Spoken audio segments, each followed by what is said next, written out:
So it's February 19th, 2005, 8:35 a.m. I'm rolling through the city like you know. This is actually day 50 of 2025. We are 50 days in this one. And really quick, I'm a little bit fired up this morning. My energy is probably on like an 8, 9, 10. So just a quick warning, if you see me get real fired up about something I say, just know it's coming, because I'm on that today. But listen, someone recently asked me why I say the tagline, "Go be great." And I was like, no one's ever asked me that. So I had to think about it. And I think that tagline, which is just 9 letters, go be, 5 more, 9 letters, go be great, came from a place of necessity.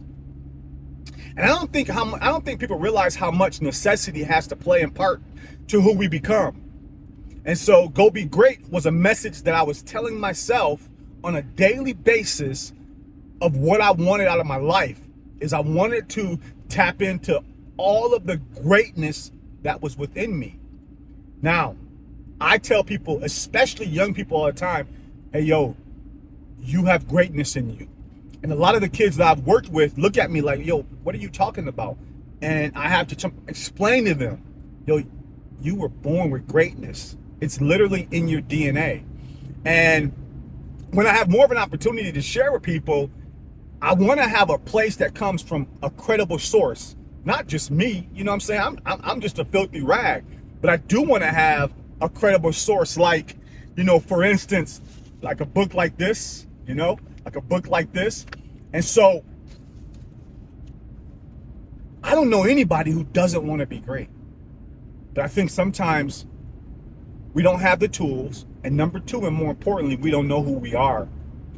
When you realize who you are, it's a lot easier to go be great. So I always want to have some scripture to anchor my message of go be great. And so let's start. Let's start in the front. Genesis. Very quickly, very simply, you and I are made in God's image. I mean, like, what else do I need to say to you other than that says you have greatness within you? God could have made you like a tree or a dog, but he didn't. He created you in his image. All right. Let's go further back in the book a little bit. Let's go and jump into some Ephesians, baby. Let's jump into some Ephesians where God says, not only are you made in my image, you are my handiwork. Handiwork meaning like masterpiece, like crafted with excellence. What? Listen, if that don't get you excited, I don't know what will. Wait, all this is God's handiwork, baby. And so, listen, I know you're feeling greatness, like it's stirring up inside of you. Grab it, right? Go somewhere right now and write down. Write it down. Go be great. Write it down somewhere where you can see it over and over and over. Go be great. And so the next place I want to go is to Psalm. And I want to talk about this beautiful scripture that you probably know, but when you hear it, it should just come up. When you hear it, it should just tickle your ears a little bit. And that is, we are fearfully and wonderfully made. Yeah. Let me say it again. And I want you to really hear the part about wonderful. We are fearfully and wonderfully made. And when you think about wonderfully, look it up. Look up the word so you really understand. You really understand who you are. Because like I said earlier, when you understand who you are, it's much easier to be that character. Last but not least, number 4, 2 Peter. God gave us divine power. Yeah, I'm going to say that again.